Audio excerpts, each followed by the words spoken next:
Vous cherchez à suivre votre santé? Vous cherchez à traquer vos activités physiques? Vous ne savez pas quoi choisir entre une montre connectée ou un bracelet connecté? C'est ce que nous allons voir dans cette vidéo.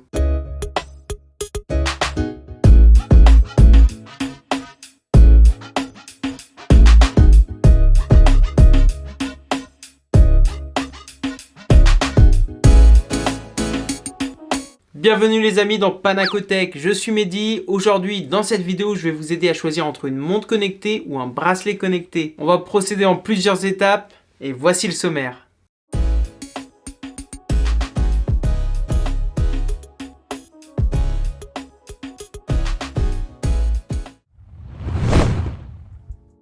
Commençons par les différences. La différence numéro 1, ça saute aux yeux, c'est le design. Les bracelets connectés ont un design plus sobre, ils se ressemblent un petit peu tous. Le but c'est d'être confortable, léger et qu'on ne sorte même pas au poignet. A contrario, le design, l'aspect des montres connectées peuvent varier complètement du tout au tout. Déjà juste la taille du cadran, ça peut aller du 36 mm jusqu'à du 46 mm, voire beaucoup plus sur des montres connectées un petit peu plus farfelues comme on a pu découvrir sur cette chaîne. L'avantage des montres connectées, c'est qu'on a plus de choix dans le style, dans la personnalisation. Certaines marques nous proposent de choisir la couleur du bracelet, la couleur du cadran, la couleur des aiguilles. Et bien entendu, sur les montres connectées, il est souvent, dans la plupart du temps, possible de choisir le cadran, c'est-à-dire ce qui est affiché. Si on veut que ce soit numérique, analogique, voilà. Passons maintenant à la deuxième différence. Cette différence, c'est les fonctionnalités. Les fonctionnalités sur les bracelets connectés sont plus basiques, plus restreintes, même si ça commence à évoluer. En effet, un bracelet connecté, à la base, ça va nous permettre de traquer notre santé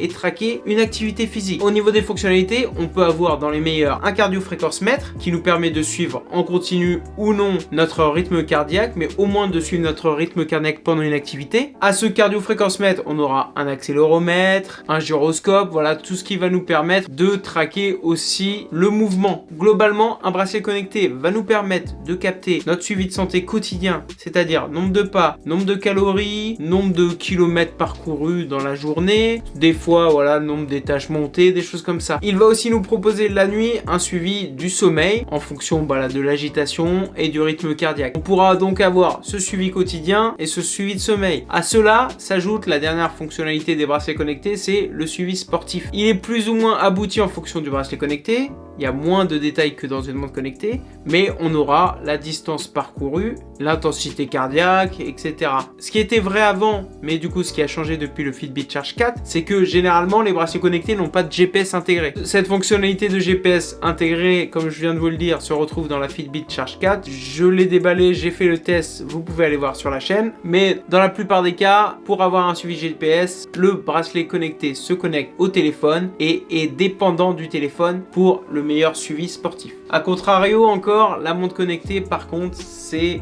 complètement différent.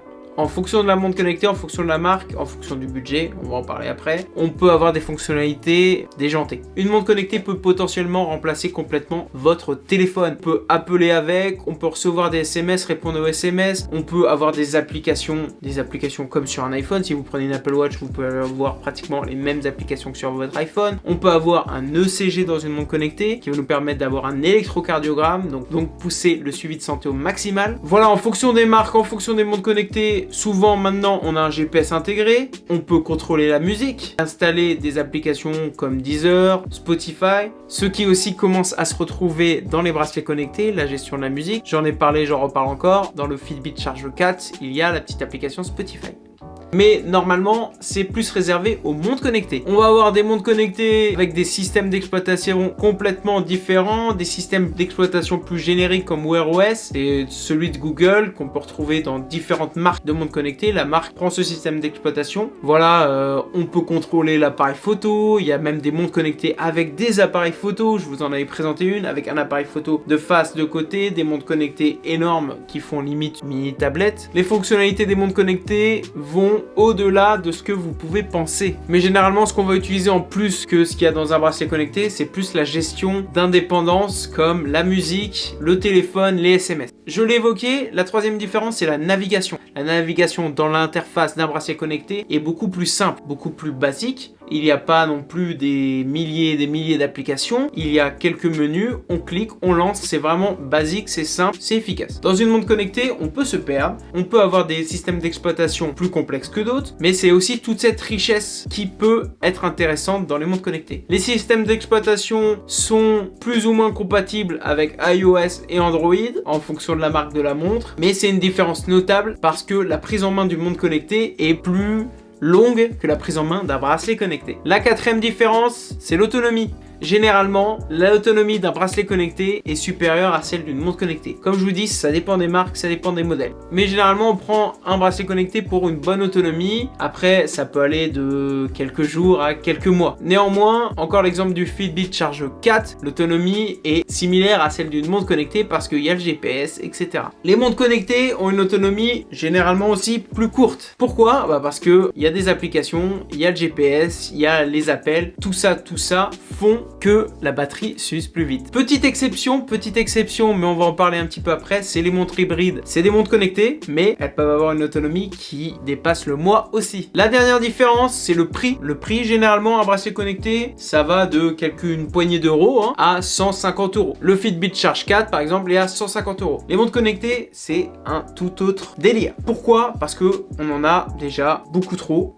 de modèles. Si on regarde même les modèles asiatiques, ça peut aller de 15 euros si la montre connectée, d'une poignée d'euros jusqu'à 500, 600, 700 euros. Le problème, c'est aussi ça, il y a tellement une multitude de montres connectées que c'est dur de choisir. On va parler un petit peu après des critères de choix d'une montre connectée ou d'un bracelet connecté. Mais voilà, en fonction de votre budget, une montre connectée, ça peut changer. Et il y a certaines montres connectées, si vous avez le budget, qui seront peut-être un peu moins bien à l'utilisation que le bracelet. Mais on va parler des critères. Allez, j'en dis pas plus. Les montres hybrides, voilà, je fais une petite section là-dessus parce que pour moi, ça sort un petit peu des montres connectées. La montre hybride, c'est une montre analogique avec des fonctions intelligentes globalement. Elle peut avoir un écran dedans ou non. On en a aussi beaucoup, notamment dans la marque Withings, une marque que j'ai testée beaucoup de fois. Et cela change la donne par rapport à une montre connectée normale qui est comme une montre écran, comme j'appelle ça. Une montre tout écran comme un Apple Watch ou une Samsung Galaxy Active 2. La montre hybride a un design particulier, plus classique, plus classe, je le trouve, moi j'adore. Et le fait de ne pas avoir un écran sur toute la montre, souvent augmente aussi son autonomie. Les fonctionnalités des montres hybrides peuvent aller de fonctionnalités basiques, dans les montres juste intelligentes, c'est-à-dire la détection du nombre de pas, la détection de mouvement, la détection d'activité, à des fonctionnalités plus poussées, comme sur la Vivo Move Steel par exemple qu'on avait vu. Elle a un double écran, on peut contrôler la musique, on lance des activités via des écrans qui sont dans cette montre hybride. C'est un petit peu un entre-deux. On peut trouver des fonctionnalités vraiment basiques comme un bracelet et des fonctionnalités plus poussées, pas autant qu'une montre connectée, type Apple Watch avec plein d'applications. Mais bon, c'est très intéressant aussi. Notamment parce que souvent aussi, elles sont assez sobres et elles passent partout. Parlons maintenant des critères de choix.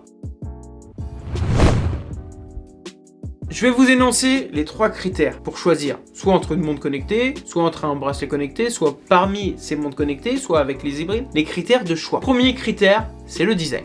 En effet, si vous n'aimez pas le design d'un bracelet connecté, si vous n'aimez pas le design d'une montre totalement à écran, des montres rectangulaires, si vous n'aimez pas le design des montres à aiguille, déjà votre choix sera plus restreint. L'important, c'est de savoir ce qu'on veut porter. L'ergonomie, on veut se ressentir et surtout si on est à l'aise avec. Si vous n'avez pas l'habitude et que vous n'aimez pas porter des montres et que vous sortez une montre avec un cadran de 46 mm, vous serez peut-être pas à l'aise, vous la porterez peut-être pas tout le temps, la nuit elle va vous gêner, donc peut-être qu'un bracelet c'est mieux pour vous. A contrario, vous n'aimez pas la sobriété, vous n'aimez pas le design d'un bracelet connecté, peut-être qu'une montre sera mieux pour vous. Vous n'aimez pas les montres à écran, une montre hybride, c'est peut-être un bon compromis. Dans tous les cas, avant de voir les fonctionnalités, il faut aimer le produit. Parce que sinon, au pire, vous mettez un moniteur cardiaque et vous suivez toute la journée votre ceinture cardiaque, vous suivez votre rythme cardiaque. Vous prenez un podomètre pour suivre votre nombre de pas. Pour moi, le critère numéro 1. Le critère numéro 2, c'est l'utilisation, la fonctionnalité. On en a parlé. Est-ce que vous voulez une montre ou un bracelet juste pour suivre votre santé quotidienne, votre nombre de pas, voilà, votre activité sportive, ou est-ce que vous êtes un gros sportif et au-delà de ce suivi d'activité sportive, sportif, vous voulez un cardio-fréquence-mètre vraiment de pointe, ou alors vous, le sport, c'est pas pour vous, mais par contre, répondre à des SMS sans sortir votre téléphone, recevoir vos mails, répondre à des appels, c'est votre volonté. Voilà, cette utilisation, ça va aussi déterminer ce qui peut être accessible, ce qui peut être intéressant pour vous. Vous le savez, j'adore tester les montres connectées, les bracelets connectés, un peu tout.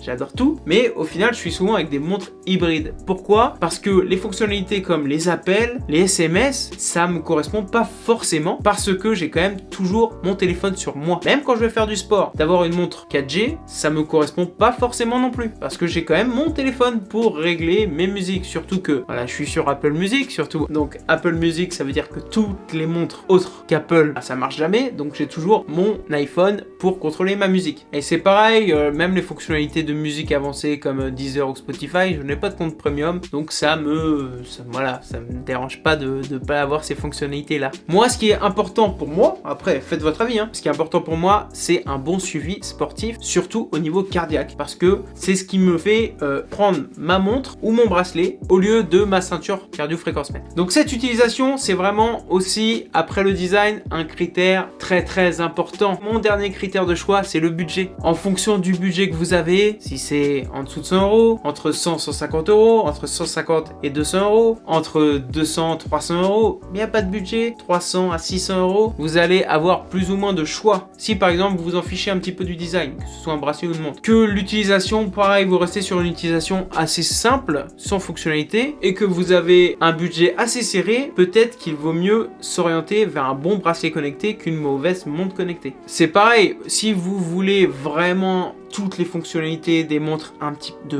de malade quoi, des montres 4G où vous pouvez mettre une carte SIM, des choses comme ça, mais que vous avez un budget assez serré, vous allez sûrement vous orienter sur des modèles de montres connectées chinoises ou asiatiques, comme j'ai pu tester sur ma chaîne, et au final la qualité n'est pas tout le temps au rendez-vous, surtout au niveau de fréquence cardiaque ou autre. Donc est-ce un bon investissement? Après c'est à vous de voir. Donc essayez en fonction de votre budget de faire votre checklist avec les fonctionnalités que vous voulez à tout prix dans votre montre. Et en fonction de ces fonctionnalités, prenez un petit peu de recul et regardez ce qui peut aller avec votre budget pour avoir quelque chose d'agréable à utiliser, surtout avec une bonne application derrière pour gérer ce que la montre a collecté et que ça vous donne envie de vous motiver à suivre votre santé. Voilà, j'aurais pu aussi parler en dernier critère des applications, parce qu'en fonction des bracelets ou des montres connectées des marques, on a des applications différentes derrière, mais ça vous pouvez aller tester, télécharger les applications, essayer de voir, que ce soit des applications de Fitbit, de Samsung, de Huawei, de Withings, vous pouvez télécharger les applications et voir un petit peu l'environnement. Est-ce que vous aimez? Est-ce que vous aimez pas? Sans avoir la montre connectée. Et si ça vous plaît, au moins vous saurez quelle marque choisir.